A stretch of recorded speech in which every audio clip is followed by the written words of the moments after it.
Uma boa noite a todos. É com alegria que eu vou fazer essa palestra aqui. Eu trago 3 assuntos, né, que cada um deles poderia dar uma palestra tranquilamente.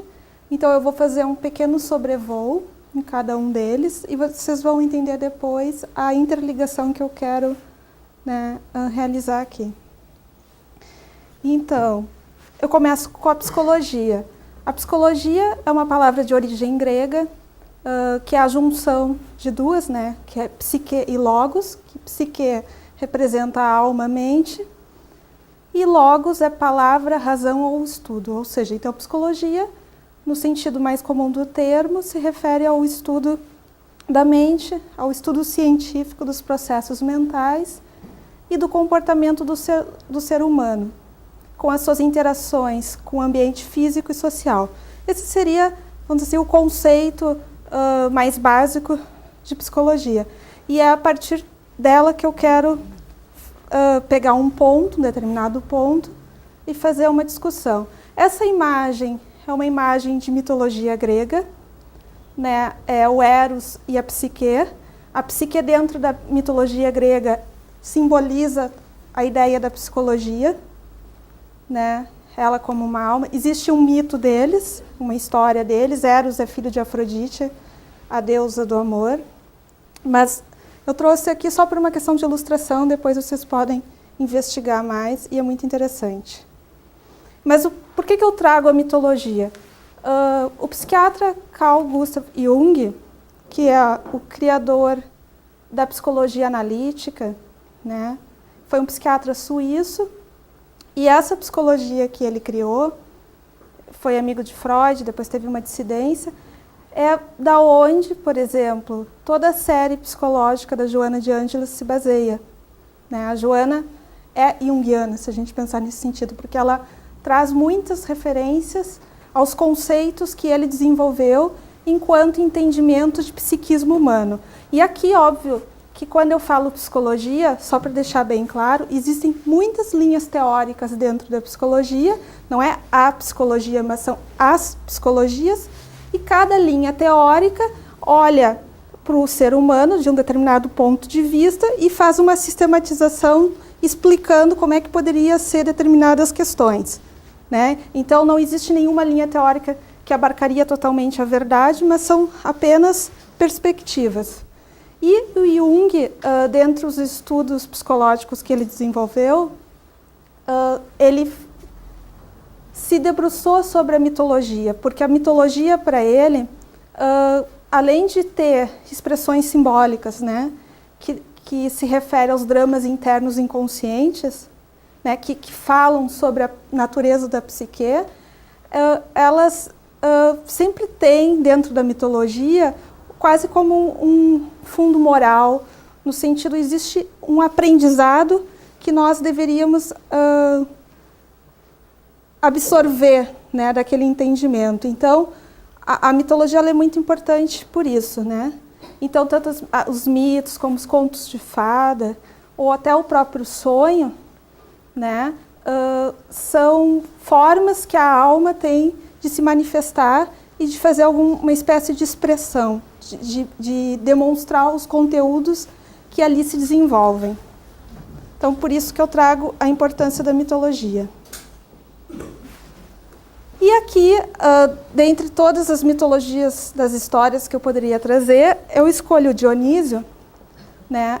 Ele, que é muito associado à questão do vinho, né? É o Baco também, pela vertente romana, mas ele é o criador do teatro, ele simboliza isso. E eu pego ele, não necessariamente a história dele, porque ele possui uma história e eu não vou me deter nisso aqui, mas eu quero pegar ele a partir da tragédia, do teatro, né? O teatro grego tinha a comédia, tinha a tragédia, então a partir da tragédia, que geralmente ela se referia a questões ou religiosas ou trajetórias de heróis, né? que simbolizam determinados aspectos para nós.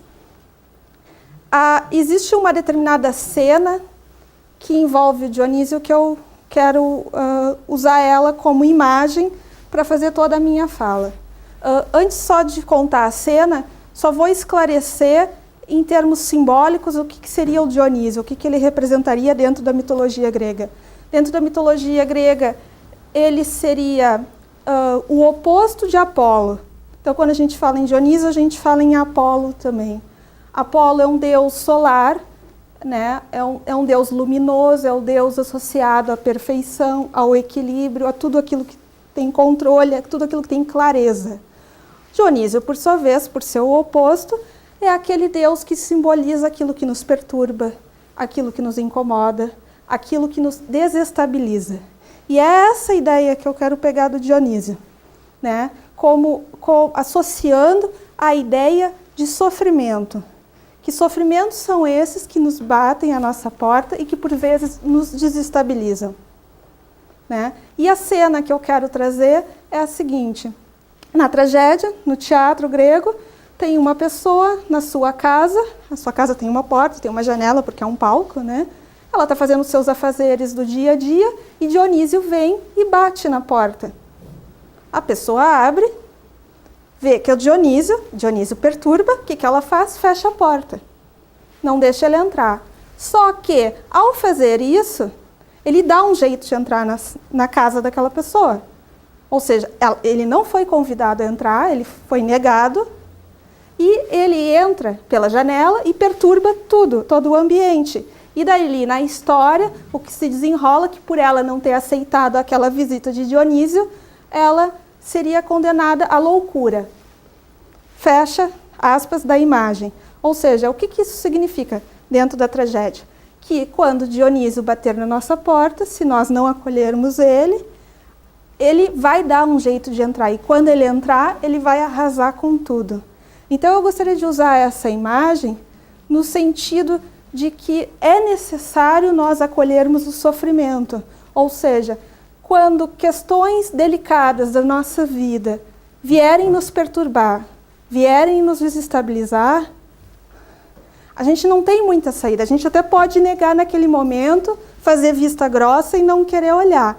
Mas a consequência disso vai ser pior, né? E aqui eu trago daí a questão da importância do autoconhecimento, porque se autoconhecer, necessariamente a gente vai passar pela questão de fazer esse olhar interno a nós mesmos e esse acolhimento ao nosso sofrimento.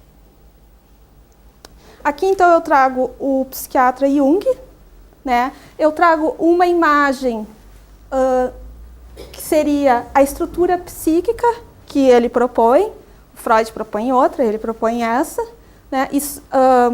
Eu não vou me deter a explicar tudo, porque é um assunto complexo, mas só para vocês terem uma ideia. Existe a consciência que está em cima, a inconsciência que está embaixo. Então, nós, enquanto psiquismo, não somos feitos apenas do que está na consciência, nós temos uma parte inconsciente da qual trabalha. O sonho, muitas vezes, é uma porta de abertura para esses conteúdos, né? Mas o que é importante nesse sistema aqui, que eu gostaria de salientar, é a ideia de ego e a ideia de self, né? Que seriam os dois principais que eu vou estar falando aqui.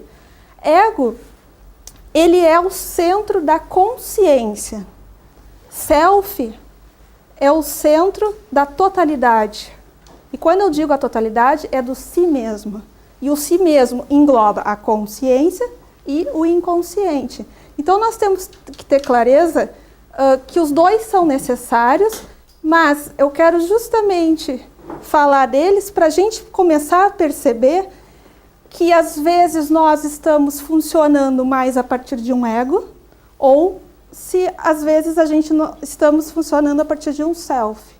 Self, por uma questão de ser o si mesmo e ser o centro, é como se fosse o nosso centro luminoso, ele está ligado a questões mais sutis, a questões mais elevadas, né? É o nosso aspecto luminoso, é o sagrado dentro de nós.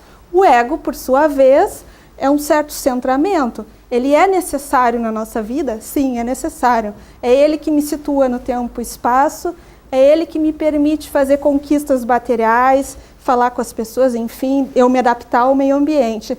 Mas se eu moldar a minha vida ou direcionar minha vida baseada só em ego, é um grande problema. E a gente vai ver nas leituras, tanto da Joana de Ângeles, como de outros autores que falam sobre self ou ego, essa diferença, né? Quando nós estamos muito autocentrados em nós, que é a partir do ego, que há uma limitação, e daí tem todas as emoções que são relacionadas a isso, ou quando nós estamos mais abertos e conectados com a nossa divindade interna, que no fundo ela é externa também, né?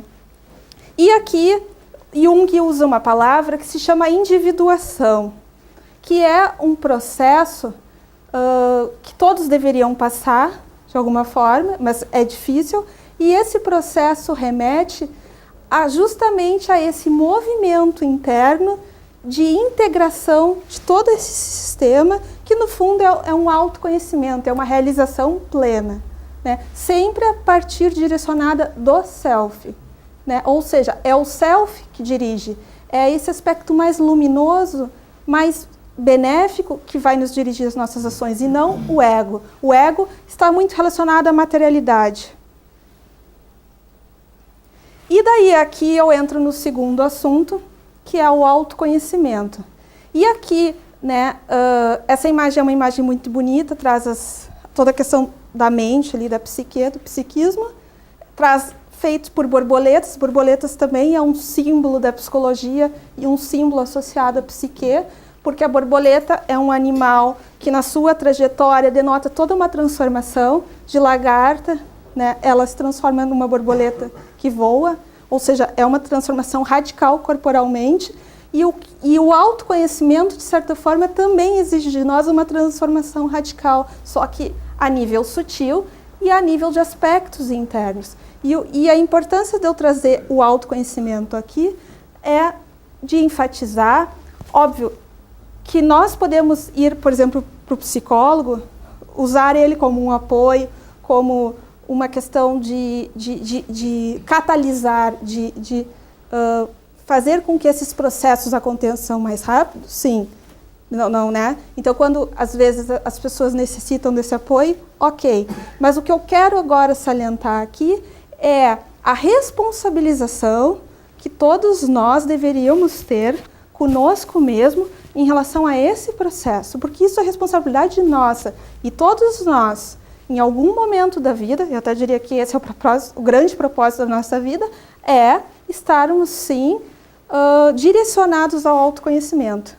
E isso é responsabilidade nossa. E aí é quase como o que eu estou querendo colocar é a importância de nós sermos o nosso próprio terapeuta, nesse sentido. De nós, independente das atividades que nós realizamos no nosso dia a dia, em todas as situações, sempre termos esse papel de autoanálise. Isso é fundamental. Então, o Alírio Cerqueira Filho fala bastante sobre o autoconhecimento, né? Ele é a base da inteligência emocional, né? Até para a gente poder começar a se dar conta de quais são as emoções que nos atravessam, quais são aquelas que nos fazem bem, quais são aquelas que nos fazem mal e qual as que queremos para a nossa vida, né? Aqui eu faço uma pergunta: quem sou eu? E se eu fizer ela de uma forma generalizada, as pessoas vão dizer: ah, eu sou fulana, filho de Beltrana, casado com ciclano, trabalho no lugar X, sou médica, advogada, enfim, não interessa. E ok, as pessoas respondem nesse nível. E a pergunta que eu estou fazendo não é nesse nível, porque essas respostas que foram dadas aqui se referem a ego. São papéis, são questões que a gente se movimenta na vida. E a pergunta, quem sou eu, é uma pergunta muito mais profunda. E eu diria que ela deveria nos acompanhar a vida inteira para que a gente faça sempre esse processo de autorreflexão. E para que a gente consiga, talvez, responder ela a partir de um self, a partir de energias mais luminosas do que materializadas, né? E aqui o Cerqueira Filho traz que muitas vezes se confunde o ser, e o ser aqui a gente pode fazer a associação com a ideia de self, que Jung traz, com a autoimagem do próprio ego. Ou seja, nós não somos o nosso ego, nós somos o nosso self. Mas será que nós temos essa clareza? né? O ser é o que nós somos e o ego é o que nós temos.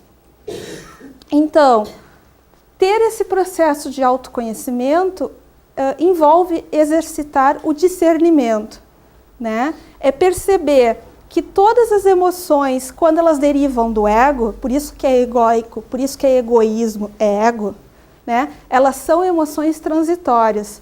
E justamente todas as outras que se originam do ser essencial, que é uma questão mais ampla, que é o self, elas são sentimentos mais permanentes. E são esses sentimentos que, quando algo for mal na nossa vida, quando vier uma crise, por isso que quando eu fiz a associação de Dionísio como aquele que perturba, no fundo eu estou falando de crises, estou falando de acontecimentos que nos desestabilizam, de sentimentos, pessoas, situações, não interessa. Mas é só os sentimentos permanentes, ou seja, a nossa conexão com o self, que seria o melhor, vamos dizer, refúgio para que a gente passe isso da melhor forma possível.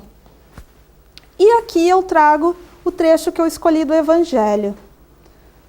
Na Bíblia, no Evangelho de Mateus, capítulo 6, versículo 19 a 24, são esses 2 parágrafos. O primeiro parágrafo, ele está citado no Evangelho segundo o Espiritismo, no capítulo 25, buscai e achareis, item 6, olhai os pássaros do céu. Né? Então eu vou ler o primeiro trecho, que é o que está citado no Evangelho, embora a Bíblia continua com o trecho que está embaixo. Né? Vou ler ele. O tesouro no céu. Não acumuleis tesouros na terra, onde a traça e a ferrugem os corroem, e os ladrões arrombam os muros, a fim de os roubar. Acumulai tesouros no céu, onde a traça e a ferrugem não corroem, e onde os ladrões não arrombam nem furtam. Pois onde estiver o teu tesouro, aí estará também o teu coração. Ou seja, eu selecionei esse trecho justamente para mostrar a importância de qual é o tesouro que nós estamos gastando energia para acumular. É o tesouro de ordem material ou é um tesouro de ordem espiritual? E óbvio que aqui, quando eu falo em questões espirituais, eu estou falando em questões de sentimentos, enfim, de tudo aquilo que se conecta com o self, sendo que o outro é tudo aquilo que se conecta com o ego. Óbvio que aqui não estou fazendo uma apologia da pobreza, do tipo, não precisamos ter ego mais e vamos viver só para o self. Não é isso. Até porque o self, quando a gente fala em individuação, que é o processo de plenitude de todo o nosso sistema psíquico, o ego está ali. E o ego está ali trabalhando e fazendo a função dele. Só que uma coisa é eu viver a minha vida onde o ego, ele é meu senhor, ou seja, eu sou um servo do ego, ou eu viver uma vida onde o ego serve o self, ou seja, o ego serve questões mais elevadas. Então, quando nós temos uma posição social, uma determinada materialidade à nossa volta, que nós saibamos usufruir disso, sim, e usar isso como instrumento para questões elevadas maiores. E essa que é o grande equilíbrio. Nós sabermos onde é o nosso real tesouro, que é de ordem material e espiritual, e não nas questões materiais e de conquistas, né, desse tipo. A continuação ali do trecho da Bíblia fala da importância dos olhos como a lâmpada do corpo e ao ditado popular da janela, os olhos como janela da alma. Né? E, por fim, ele fala sobre a questão de você não servir a 2 senhores, no caso aqui ele usa Deus e ao dinheiro, que a gente pode fazer toda uma relação com o capítulo 16, não poder servir a Deus e a Mamon, no Evangelho segundo o Espiritismo, que é justamente isso, né? Que direcionamento você dá para as suas atitudes e para as suas ações, o que te motiva realmente. E aqui, né, eu entro na questão da alma, ou seja, se eu falo de autoconhecimento e psicologia a partir disso, eu estou falando sobre a alma. E a alma, ela tem certas características. Aqui eu trago uma analogia como se ela fosse o nosso jardim. Por que jardim? Porque tudo na nossa vida é processual, tudo é transitório, tudo está sempre em permanente modificação, nada é estático.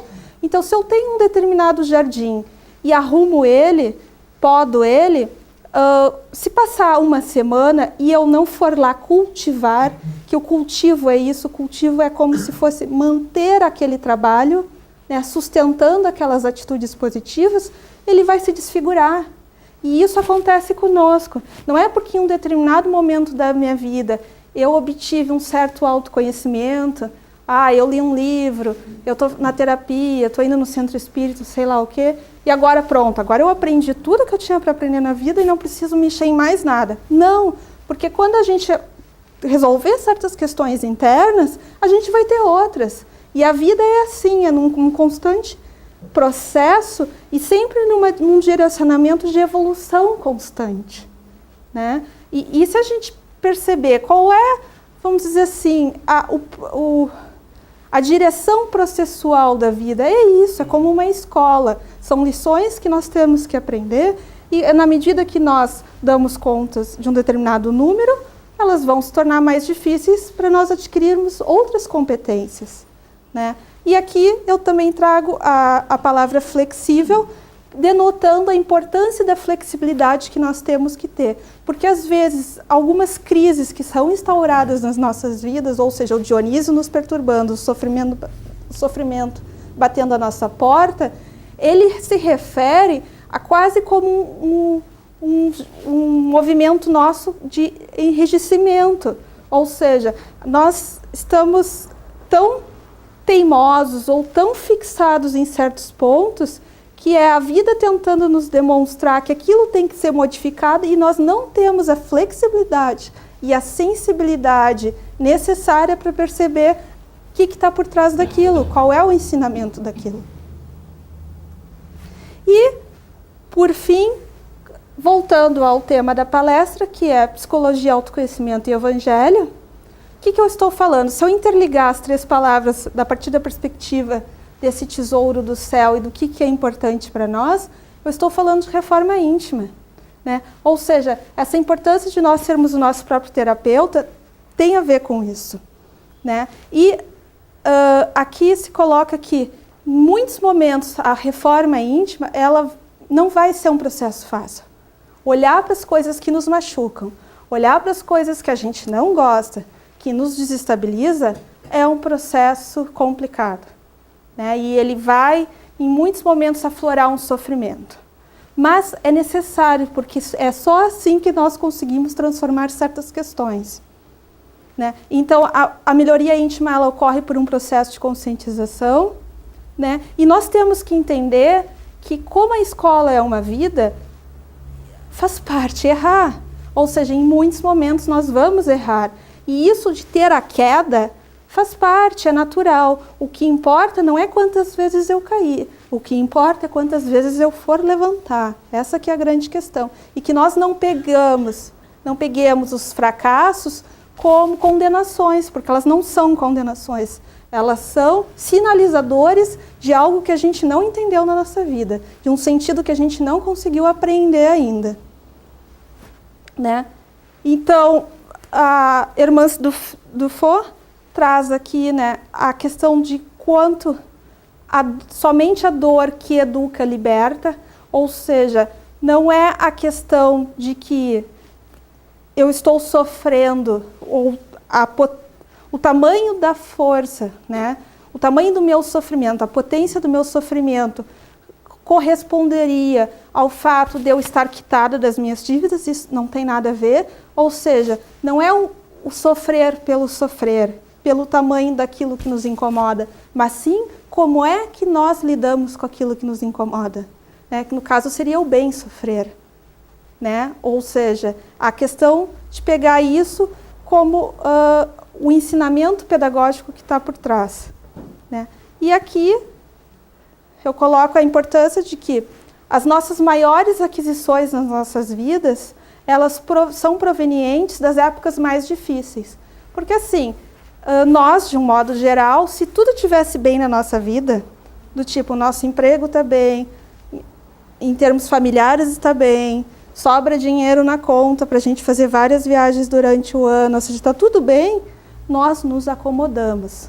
Então, o sofrimento, apesar de ser algo que a gente não goste, ele funciona assim como uma força motriz. como algo que às vezes é só nos tirando daquela situação cômoda que a gente começa a fazer alguma coisa de crescimento. Então, esse é um dos propósitos também.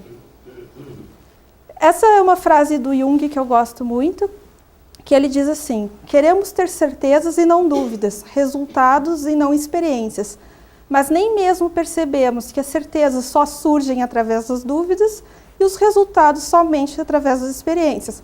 Ou seja, nós vamos errar e faz parte. A grande questão é estarmos abertos às experiências que nos acontecerem e tirarmos o sentido que elas querem nos dizer, né? Por que isso está acontecendo em minha vida, né? Então, é muito importante que não interessa o que fizeram de nós, né, mas o que a gente vai fazer com aquilo que fizeram de nós. E aqui, óbvio, cada um pode ter suas tragédias internas, né? De repente existem vidas mais sofridas que outras, ok, mas o que eu quero salientar aqui é que, ok, quer chorar, chora um pouco, mas daqui a pouco para de chorar, vamos arregaçar as mangas e vamos trabalhar, porque senão a gente vai ficar chorando eternamente. Ou a gente desmancha isso, né, e faz algo com isso, ou então a gente vai ser vítima do universo. Então, a necessidade da gente se dar conta dessas coisas e perceber que nós somos responsáveis também, né? E principalmente pelo processo que está dentro de nós de nos melhorarmos, né? E a pergunta que eu coloco por fim é que qual a nossa missão do mundo? Qual a nossa missão existencial, né? Ou seja, qual é o meu propósito interior nessa vida? Aqui eu trago a questão da importância da mente, o quanto nós vivemos nela o tempo todo. Apesar da gente achar, eu moro na minha casa. Ok, fisicamente você mora na sua casa. Mas, se a gente pensar em termos psíquicos, a nossa casa é a nossa casa mental. E nós estamos 24 horas nela. Então, se a gente limpa a nossa casa física, se a gente limpa o nosso corpo através de um banho, porque a gente tem que tomar pelo menos um a cada dia, porque ele naturalmente vai ficar sujo, enfim. A pergunta é, quem de nós limpa a nossa mente? Porque tem que limpar? Sim, tem que limpar. E como é que nós limpamos? Assim, existem duas técnicas, vamos pensar assim, né, que elas fazem parte, que uma é a oração. A oração tem esse poder de, ao mesmo tempo, fazer uma limpeza e nos reconectarmos com algo maior que nós. E a meditação, né, são possibilidades. E aqui eu trago uma frase do Emmanuel, né, que ele coloca: nosso espírito residirá onde projetar os nossos pensamentos, alicerces vivos do bem e do mal. Por isso mesmo dizia Paulo, sabiamente, pensai nas coisas que são de cima. Pensai nas coisas que são de cima se refere a justamente onde é que nós estamos colocando a nossa energia, para onde nós estamos colocando nossa motivação, para onde nós estamos colocando as nossas atitudes, né? Os tesouros do céu ou questões materiais. Isso é uma coisa muito importante. Então, no fundo eu estou falando sobre ética da transformação, né? O quanto a reforma íntima é um trabalho processual, onde nós temos que fazer esse esforço para melhorar certas características, né? No sentido de renovar ou aprimorar. E a gente também tem que se dar conta que talvez certas características que a gente tem dificuldade em nós mesmos, elas já são fruto de muito tempo sendo daquele jeito. Então não é porque hoje a gente começou um processo de melhora que amanhã já vai estar resolvido. Ou seja, se a gente levou um tempão para ser daquele jeito, a gente vai levar um tempão para tentar não ser daquele jeito. Então por isso a questão da nossa persistência, né, da gente sempre se esforçar e ir nessa direção, né? E a Hermance Dufaux traz aqui no livro Reforma Íntima Sem Martírio alguns roteiros por onde a gente poderia ir que levaria a essa espécie de ética da transformação, que eu gosto muito. Então ela cita postura de aprendiz, né, buscar o novo, ou seja, nós não sabemos tudo, sempre vai ter alguém que sabe mais do que eu. Então, ter uma postura de aprendiz, além de ser uma postura de humildade, que é necessário, ela nos agrega conhecimento. Observação de si mesmo, ou seja, estarmos atentos ao nosso mundo subjetivo, né, as nossas emoções, a autoavaliação constante, ou seja, isso é responsabilidade nossa, porque nós não podemos mudar os outros, mas nós podemos mudar a nós mesmos. A questão da renúncia, quando você vai num determinado caminho de melhoramento interno, você vai se dar conta que tem certas coisas que são boas fazer e outras nem tanto. Ou seja, encontrar um amigo e fofocar da vida do outro, a gente sabe que isso é negativo. Então, são atitudes ou certos ambientes que a gente vai ter que evitar para que a gente consiga ter uma harmonia melhor em nós mesmos. Aqui fala de aceitação da sombra. Sombra é um termo junguiano, né? É um conceito, enfim, mas a gente pode entender ele no sentido de que quando a gente se dá conta que nós temos questões negativas fortes dentro de nós, não tem a ver com a ideia de reprimir e nem de nos culparmos por isso, mas sim é aceitando aquilo, porque só com a aceitação a gente consegue transformar. Então vai nessa direção. Então a questão do auto-perdão, e aqui é perdão para os outros é importante, mas para nós mesmos também, né? A questão com a cumplicidade com a decisão de crescer, ou seja, termos esse comprometimento com o melhoramento interno. A questão da vigilância, né, que é a atitude de cuidar a vida mental, o hábito da higiene dos pensamentos, da meditação no conhecimento de si mesmo, enfim, boas leituras, conversas, né? E vigilância, junto com a oração, que aqui fala a terapia da mente, o próprio Evangelho diz várias vezes, orar e vigiar. Ou seja, isso é muito importante, isso é fundamental. A questão do trabalho, que toda ocupação útil é trabalho. A ociosidade nos leva para uma perturbação. A questão da tolerância, que no fundo a tolerância está muito ligada com a paciência, ou seja, que tudo tem o seu tempo. A questão do amor incondicional, né? E aqui eu diria que é uma das coisas mais difíceis de se ter, né? Que é o amor incondicional tanto por nós como por todos. E a importância da socialização e da caridade, que são dois movimentos externos que nós saímos do foco de nós mesmos e abrimos o coração para o mundo.